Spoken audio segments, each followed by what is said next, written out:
پاکستان کے بدحال شہر کراچی سے میں ہوں مسعود رضا۔ گزشتہ ایک ہفتہ انتہائی ہیجان خیز گزرا۔ پاکستان کے اعلیٰ ترین ایوانوں میں جو صورتحال ہم نے دیکھی، بجٹ کے موقع پر ہنگامہ آرائی، تشدد کے مناظر تو اس دن نہیں تھے، ہنگامہ آرائی تھی، لیکن اگلے ہی دن جب قائد حزب اختلاف تقریر کرنے آئے تو تشدد کے واقعات ہوئے، بجٹ کی کاپیاں ایک دوسرے کو ماری گئیں، زخمی کیا گیا، گھٹیا ترین اور گندی زبان استعمال کی گئی اور پھر وہ سوشل میڈیا پر گھر گھر پہنچی بھی۔ پنجاب اسمبلی کا بجٹ پیش ہوتا ہے، یہی ہنگامہ آرائی۔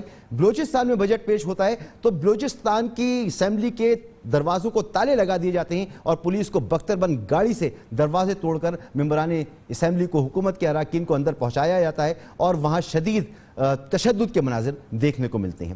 ایک عام آدمی کا سوال یہ ہے کہ ہم آپ کو ووٹ اس لیے دیتے ہیں کہ آپ جائیں، بات کریں، قانون سازی کریں، ملک کے معاملات کو بہتر طریقے سے چلائیں، ہماری زندگیاں آسان بنائیں، لیکن زندگی آسان بنانے کے جو معاملات ہیں ان پر بات ہوتی ہی نہیں ہے، ہوتی بھی ہے تو اس پیرائے میں ہوتی ہے کہ کس طریقے سے یہ بات اٹھا کر کہ جی شہباز شریف نے پانی، صاف پانی دینے کے معاملے میں گھپلا کر کے لوگوں کو پانی دینے سے مجبور کر دیا، اس کو پانی نہیں دیتے۔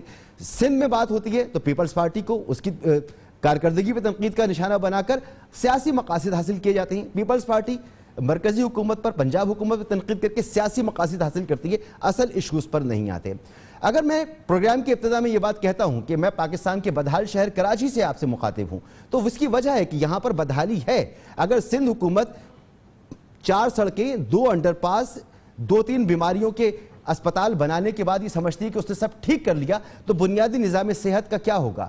بنیادی جو تعلیم کا نظام ہے اس پر کون توجہ دے گا؟ انفراسٹرکچر پر کون توجہ دے گا؟ اس طرف نہیں آتے بلکہ اپنی کچھ چیزوں کو سامنے رکھ کر اپنی کارکردگی بیان کرتے ہیں۔ حکومت، مرکزی حکومت کی طرف سے بھی یہی ہوتا ہے کہ ان کو پیسے دے تو یہ کھا جاتے ہیں۔ مرتضیٰ وہاب صاحب نے آج پریس کانفرنس کی اور انہوں نے بتایا کہ وفاق نے ہم سے وعدہ کیا ہوا تھا، پیسے لینے کے بعد جو بجٹ سے ان کو پیسے ملتے ہیں، جو NFC سے پیسے ملتے ہیں، اس کے بعد بھی ان کو ماننا یہ ہے کہ جو منصوبے سندھ گورنمنٹ نے کمٹ کیے تھے اس میں وفاق کو مزید انہیں مدد فراہم کرنی چاہیے تھی، جو انہوں نے نہیں کی، لہٰذا کام نہیں ہو رہا۔ یہ تمام وہ کام ہے جو کہ سندھ حکومت نے کمٹ کیے تھے، کمٹمنٹ وفاقی حکومت میں بھی کی تھی۔ آپ وفاقی حکومت سے ضرور پوچھئے گا کہ انہوں نے اپنے کس وعدے کو وفا کیا، کس نعرے کو پورا کیا، کس اعلان کو پورا کیا۔ یہ جو تمام چیزیں میں نے آپ کو بتائی ہیں وہ سندھ گورنمنٹ کے حوالے سے۔ فواد چودھری صاحب اس پر کیا کہتے ہیں؟ وہ کہتے ہیں کہ پیسہ تو ملتا ہے، یہ کھا جاتے ہیں۔ اس حساب سے سندھ کو تقریباً 700-750 ارب روپیہ اس سال جو ہے وہ وفاقی حکومت دے رہی ہے۔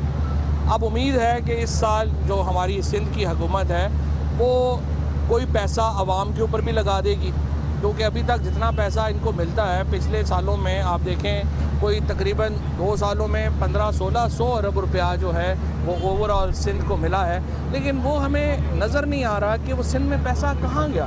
1990 سے کراچی میں رینجرز ہے، سندھ حکومت اپنی پولیس خود نہیں بنا سکی۔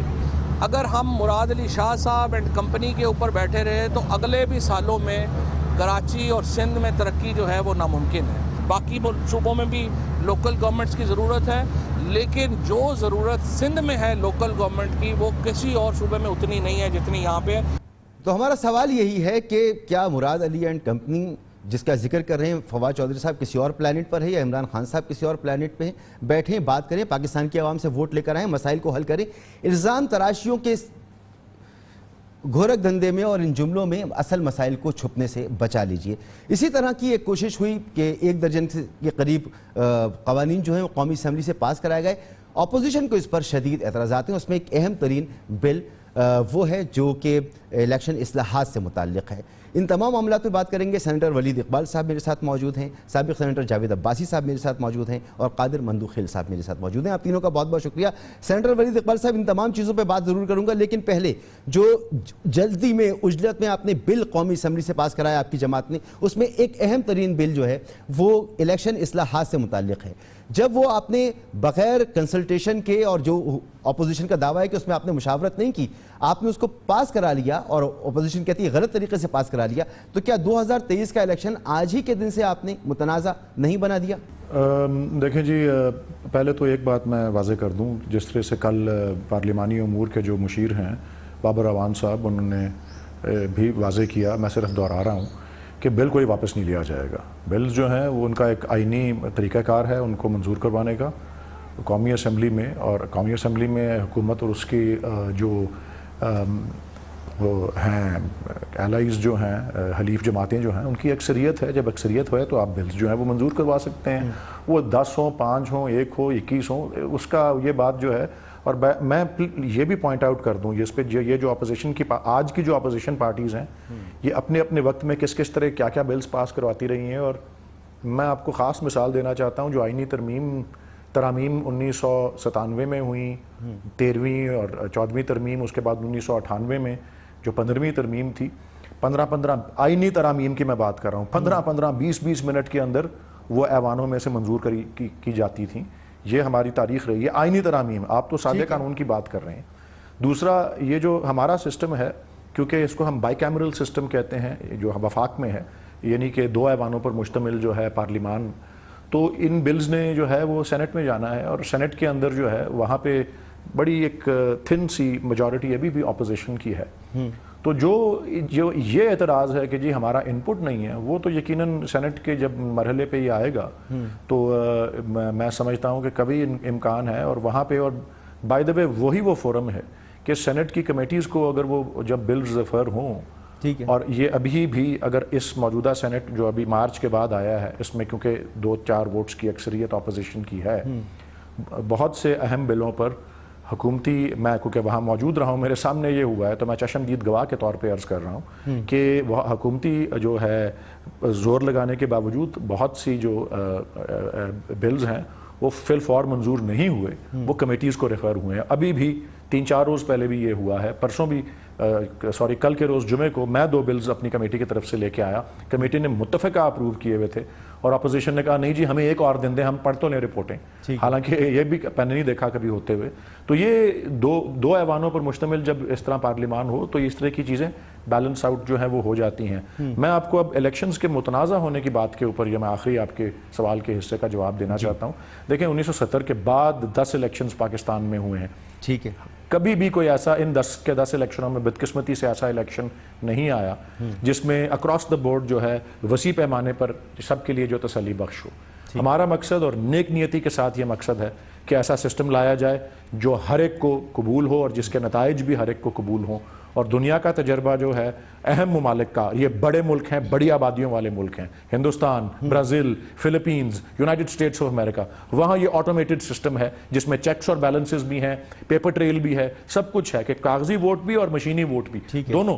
اور اس میں کوئی گنجائش بھی نہیں ہے کہ 5 بجے پولنگ ختم ہوئی اس وقت ٹھا کر کے رزلٹ آ گیا. اس کے بارے میں بڑی کہتے ہیں نا یہی سیاسی تجربے کار بتایا گیا ہے. آپ بالکل درست کہہ رہے ہیں, اور سیاسی تجربے کار یہ کہتے ہیں نا کہ اصل دھاندلی تو 5 بجے کے بعد ہوتی ہے, مگر اصل دھاندلی تو 5 بجے کے بعد ہوتی ہے. تو الیکشن کمیشن کو بھی چاہیے ٹھیک ہے اسی کو آ کے جب یہ سینٹ کی کمیٹیز میں جائے گا اپنا انپٹ دیں اس کے اوپر.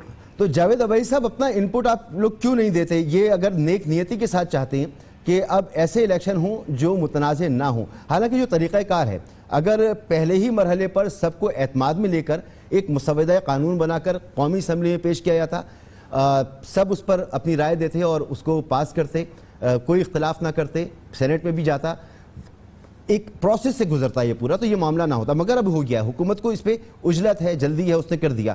ابھی بھی موقع ہے آپ کے پاس کہ اس پر بیٹھیں, بات کریں. اور یہ بڑا اہم معاملہ ہے کہ اگر پاکستان میں ایسا ہو جائے کہ الیکشن رگڈ نہ ہو سکیں تو یہ تو بڑی اچھی بات ہوگی. جاوید صاحب. بسم اللہ الرحمن الرحیم, بہت شکریہ. دیکھیں جی, یہ تمام سیاسی جماعتوں کا, تمام پولیٹیکل ورکرز کا, سب کی, اور میڈیا کا, اور سول سوسائٹی کا, سب کی خواہش ہے کہ اس ملک کے اندر فری اینڈ فیئر الیکشن ہوں, امپارشل الیکشن ہوں, اور پاکستان کے لوگ جسے چاہیں اسے انتخاب کریں.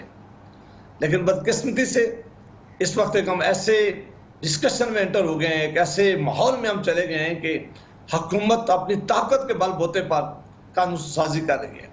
یہ جو ابھی الیکشن لاز کی بات ہے, ہم تو سیاسی جماعت کے کارکن ہیں, ہم مختلف جماعتوں کے لوگ ہیں, شاید ہم اس پہ اعتراض ہمارا جائز بنتا بھی ہے, لیکن الیکشن کمیشن اب پاکستان کی ہسٹری میں پہلی دفعہ کوئی لا پاس کرنے کے لیے جا رہا ہے جس پہ الیکشن کمیشن اب پاکستان نے نیشنل اسمبلی سے پاس ہونے کے بعد ان رائٹنگ بھیجا ہے. انہوں نے کہا کہ اگر یہ بل سینٹ آف پاکستان سے پاس کر کے قانون بنا دیا گیا ہے تو آنے والے الیکشن کسی صورت پہ فری اینڈ فیئر نہیں ہو سکیں گے, امپارشل نہیں ہوں گے, اور ان کے وہ الیکشن جو ہے وہ پاکستان کے سب سے بڑے ریگل الیکشن ہوں گے. یہ میں نہیں کہہ رہا, یہ کوئی سیاسی جماعت نہیں کہہ رہی, یہ وہ ادارہ کہہ رہا ہے جو آئینی ادارہ ہے, وہ ادارہ جس نے الیکشن کروانے ہیں, وہ ادارہ جس کی ذمہ داری ہے کہ فری اینڈ فیئر الیکشن ہو.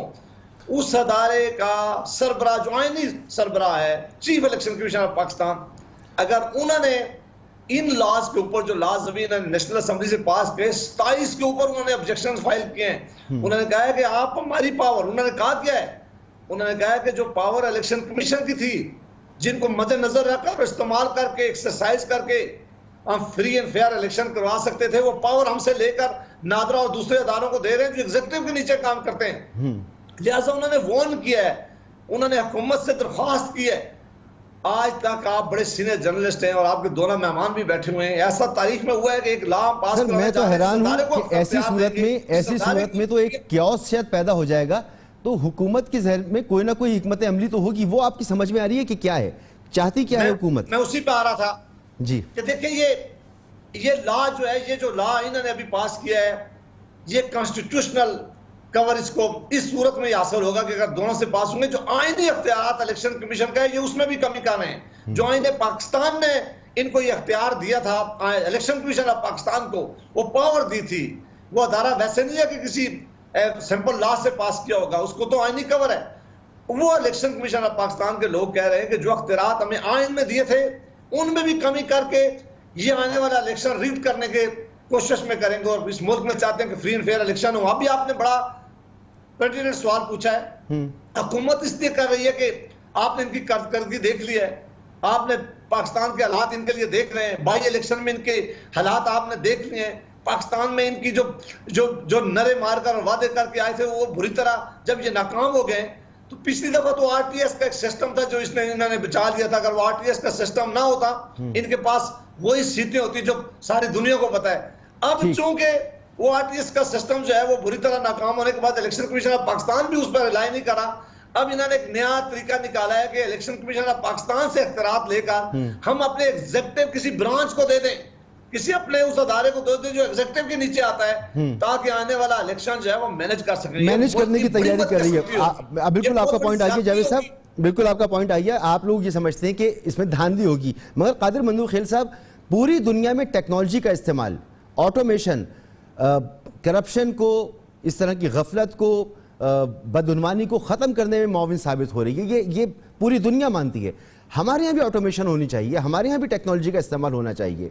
تو یہ سلسلہ شروع تو ہوا ہے, اگر آپ لوگ ساتھ بیٹھ جائیں, بات کریں, مشاورت کریں, بتائیں کہ اگر آپ کوئی چیز کرنے جا رہے ہیں اس میں یہ خرابی ہے, اس میں یہ بہتری آ سکتی ہے, تو یہ تو بڑا ریفائن ہو سکتا ہے معاملہ. یہ آپ لوگ کیوں نہیں کر رہے, اپوزیشن ایسا کیوں نہیں کر رہی؟ بہت شکریہ. پہلی بات تو یہ ہے جو ولید اقبال صاحب سے بل کی ذکر کیا ہے, جس دن میں نے حلف اٹھایا تھا اس دن یا غالباً اگلے دن جو ہے نا یہ 19 بل آئے, اور اس بل کے 5 منٹ پہلے انہوں نے کاپی دی ہے, جو کہ بندہ ٹائٹل پیج بھی نہیں پڑھ سکتا ہے.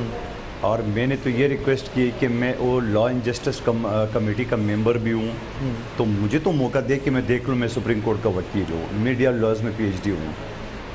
وہ جس طرح افراتفری میں پاس یہ کہتے ہیں, وہ پاس بھی ایک عجیب تماشا تھا. میں تو بڑے حیران ہوں. وہاں پہ اسپیکر صاحب یہ کہتے ہیں کہ بھائی جو ہاں کہتے ہیں وہ ہاں کے, جو نہ کہتے ہیں نہ کہ لو جی ہاں والے زیادہ ہو گئے. وہ بھائی کہاں سے زیادہ ہو, کدھر گن لیے, 1 سیکنڈ میں کیسے پتہ چلے؟ بھائی ایک عجیب تماشا بنا ہوا تھا, نمبر 1 بات.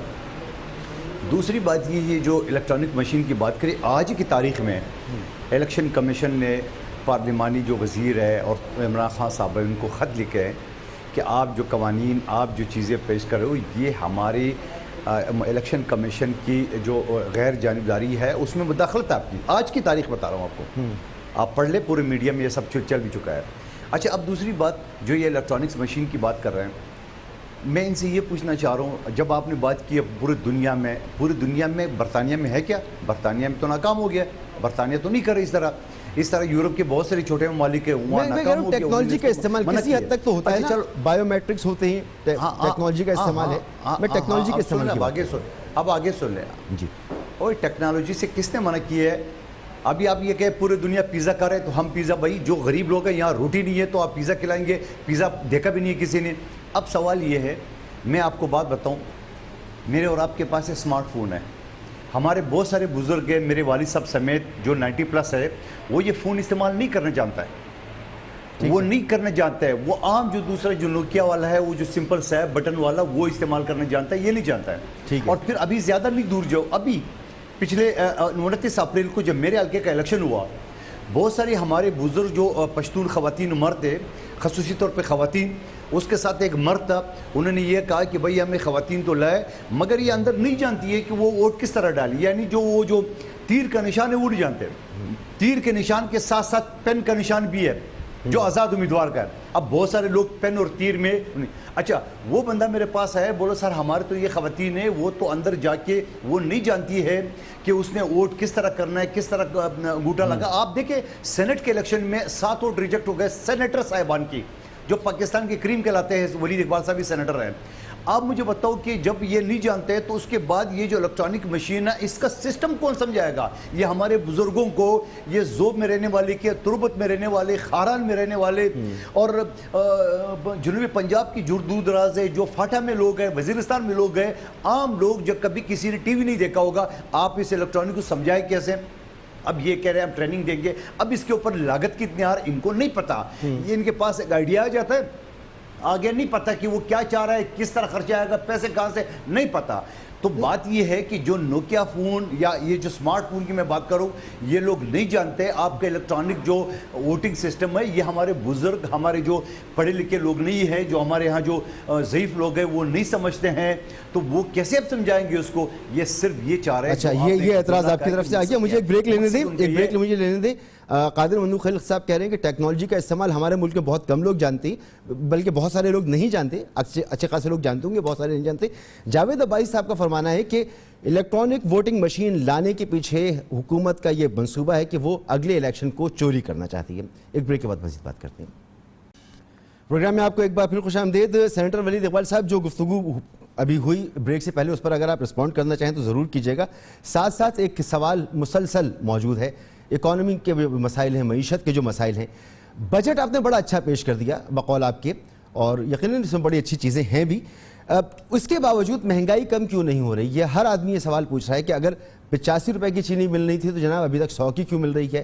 35 روپے کلو آٹا تھا 2018 میں, تو وہ آج 75 روپے کیوں ہے؟ سمپل سا سوال.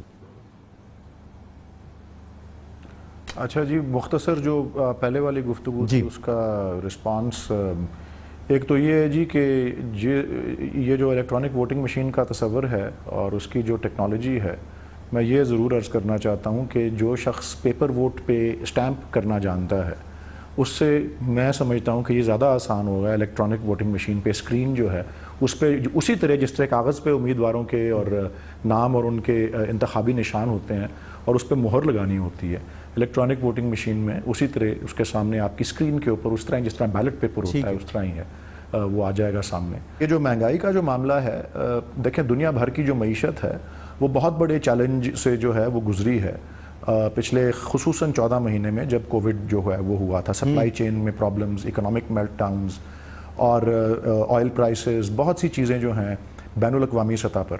اور ایک جو ابھی حال ہی میں ایک بہت بڑے معاشی جریدے نے جو شائع کی ہے اپنی دنیا بھر کی ایک اسیسمنٹ, اس میں تو خاص کر فوڈ آئٹمز کے حوالے سے جو بتایا کہ بہت سے جو گروپ آف کموڈیٹیز ہیں, اور یہ روزمرہ کی وہی چیزیں ہیں جو آپ گنوا رہے ہیں, اس میں عمومی طور پہ 40% تک جو ہے وہ ان 14 نہیں سر, میں نے جو دو چیزیں بتائی نا, معذرت کے ساتھ 2 چیزیں بتائیں, یہ ملک کے اندر پیدا ہو رہی ہیں, اور اس وقت ہمارے ہاں گندم کی ریکارڈ فصل ہوئی ہے, پھر آٹا مہنگا ہے, ہمیں امپورٹ نہیں کرنا, ہمارے پاس ہے.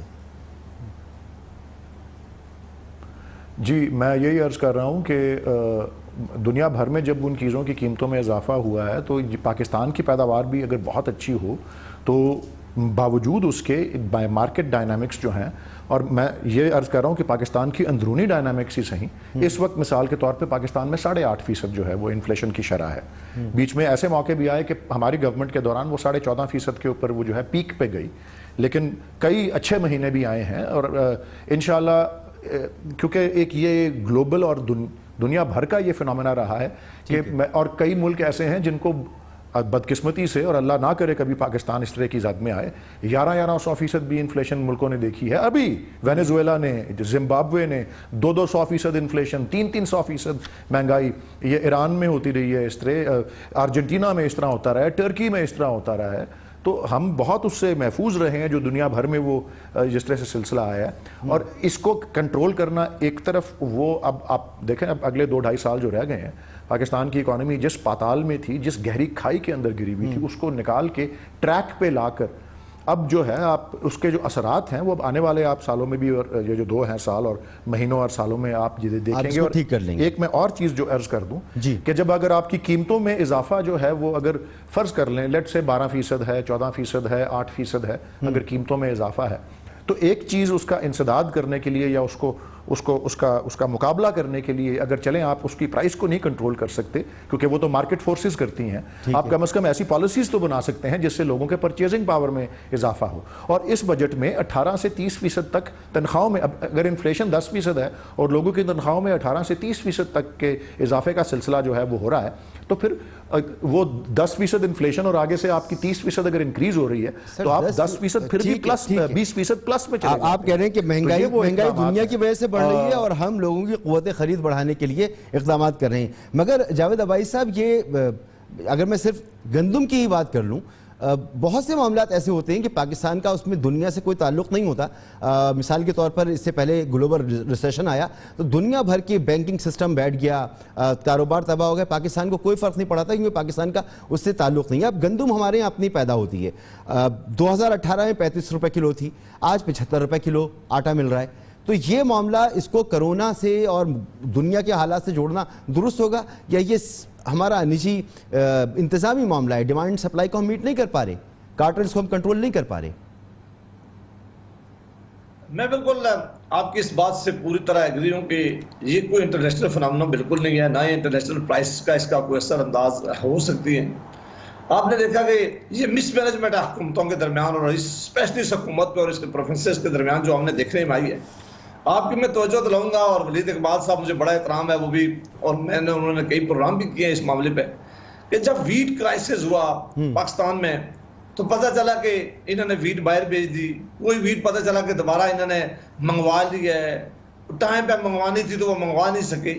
وہ مس مینجمنٹ تھی جس کی وجہ سے پرائسز اتنی بڑی ہیں. اگر حکومت بیٹھتی، حکومت سوچتی، حکومت کے وزراء کو یہ پتہ ہوتا، کیبنٹ کی یہ ذمہ داری ہوتی، تو ویٹ تو بہت زیادہ ہمارے یہاں دیکھیں، فیڈ پروڈیوسنگ ہمارے کنٹری ہے، ایگریکلچر بیسڈ ہمارا کنٹری ہے، تو کبھی بھی ایسا دیکھنے میں پہلے نہیں ملا. وہ چونکہ مس مینجمنٹ ہونے کی وجہ سے ویٹ کا کرائسس آیا، وہ کرائسس ابھی جاری ہی تھا. تو آپ نے دیکھا ہے کہ پھر چینی کا کرائسس آ گیا، چینی کا کرائسس پہ بھی ایک کمیشن بنا، ویٹ کے اوپر بھی ایک کمیشن بنا، دوائیوں کے اوپر بھی ایک کمیشن بنا، اور پیٹرولیم کے اوپر بھی کمیشن بنا. چاروں نے یہ کہا کہ اس ملک میں مس مینجمنٹ ہوا ہے، گپلے ہوا ہے، لوگوں نے پیسے بنائے. پرائم منسٹر پاکستان نے خود کہا کہ میں ان کے خلاف ایکشن لوں گا. آپ چینی کا ترین صاحب کا دیکھ لیں، دوائیوں کا آپ دے لیں گے، انہوں نے اپنے ایک وزیر کو ہٹایا اور پرائم منسٹر صاحب نے کہا میں ایکشن لوں گا، جو بعد میں دیکھنے کا لیے ابھی تک ہمیں موقع نہیں ملا. پیٹرولیم میں انہوں نے جو پیٹرولیم ایڈوائزر بنائے تھے ان کو ہٹایا اور کہا کہ بہت بڑا اربوں روپے کا لوگوں کو ٹکا لگایا گیا پیٹرولیم میں، ان کے خلاف پھر انہیں ہٹا تو دیا گیا ہے اپوزیشن کے پریشر پر ان کے ساتھ خلاف کوئی ایکشن نہیں لیا. حکومت بری طرح ناکام ہو گئی ہے چیزوں کو سمجھنے میں، چیزوں کو کنٹرول کرنے میں.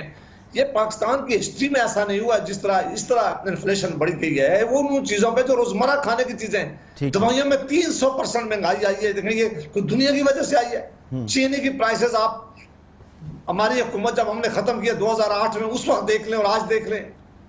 ویٹ کی قیمت اس وقت دیکھ لیں اور آج دیکھ لیں، آٹے کی قیمت دیکھ لیں. میں اس پر نا جلدی سے سینیٹر ولید اقبال صاحب سے ایک کمنٹ لے لوں، پھر میں بریک کی طرف جاتا ہوں، پھر قادر مندوخیل صاحب کی طرف آتا ہوں. مجھے جی آپ کمپلیٹ کر لیں پلیز. تو اصل مسئلہ کیا ہے؟ اصل مسئلہ وہ ہے جو ابھی ہر بجٹ سے پہلے یہ اپنا ایک جو بجٹ وزیر ہوتا ہے، جو فائنانس وزیر ہوتا ہے، جس کی یہ ساری ذمہ داری ہوتی ہے، جس نے سارے فائنانس کو کنٹرول کرنا ہوتا ہے، اکانومی کو ڈسپلن کرنا ہوتا ہے، ریونیو کو ٹارگٹ اچیو کرنا ہوتا ہے، اور ایک لائن دیتا ہے حکومت کو، ایک وے دیتا ہے، ایک رستہ دکھاتا ہے کہ آئندہ کے لیے ہمیں وہاں پہنچنا ہے. ٹھیک ہے. ہر منسٹر کو انہوں نے ہر بجٹ سے پہلے ہٹایا ہے، اور ہٹایا نہیں ہے صرف اسد عمر کو ہٹایا تو یہ الزام دیا کہ وہ اکانومی ٹھیک کرنے میں ناکام ہو گیا ہے. وہ معاشی بحران اس نے پیدا کر لیا. یہ حکومت کہا کرتی تھی جب اسے ہٹایا ہے, انہوں نے کہا کہ یہ غربت بڑھ گئی ہے, نوکریاں دینے میں ناکام ہو گیا, اس لیے ہم اسد عمر کو ہٹا رہے ہیں اور حفیظ شیخ کو لا رہے ہیں.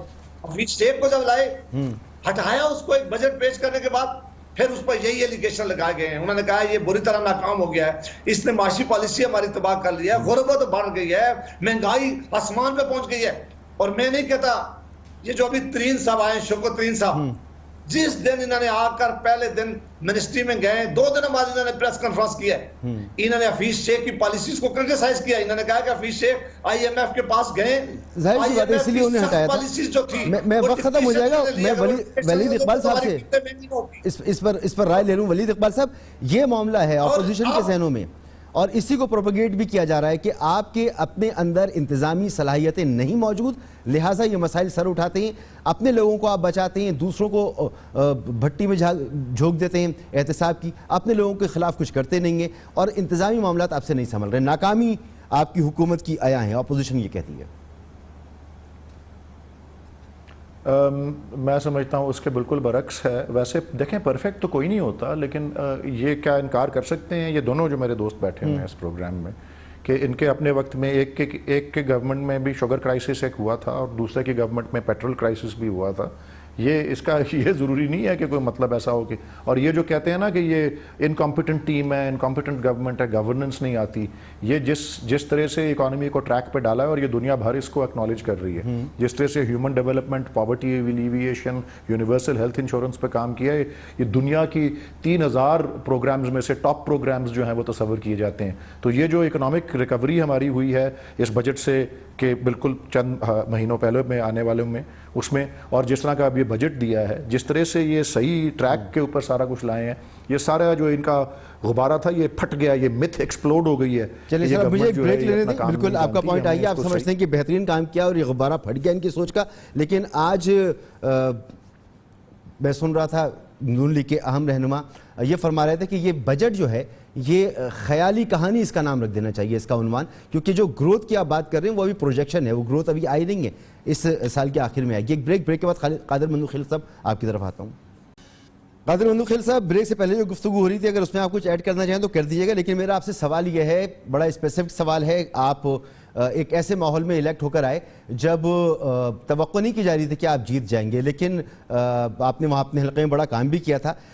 جو حالات ہیں اس وقت کراچی شہر کے, اور یہاں ڈیولپمنٹ نہیں ہو رہی, خود آپ کا حلقہ بری طرح سے متاثر ہے, حالانکہ 13 سال سے آپ کی حکومت ہے, آپ وفاق پر الزام لگاتے ہیں, وفاق آپ پر الزام لگاتا ہے. سر یہ مسئلہ بھی اسی رویے کی نظر ہو رہا ہے کہ آپ لوگ مل کے بیٹھ کے بات نہیں کر سکتے, آپ کی انائیں آڑے آ جاتی ہیں. آپ یہ بتائیں, آپ مجھ سے سوال کیوں کر رہے ہو؟ میں یہاں کا ایم این اے ہوں, اسی وجہ سے نا؟ جی اسی وجہ سے کر رہے ہو نا سوال؟ جی بالکل, کہ میں ذمہ دار ہوں, میں ایم این اے ہوں, میں اپنے علاقے کے لیے کیا کر سکتا ہوں. تو آپ یہ بتاؤ کہ جو 40 سال سے 35 سال سے یہاں برسر اقتدار حکومت تھی سٹی گورنمنٹ کے ایم کیو ایم, اس کا کوئی کام نہیں تھا.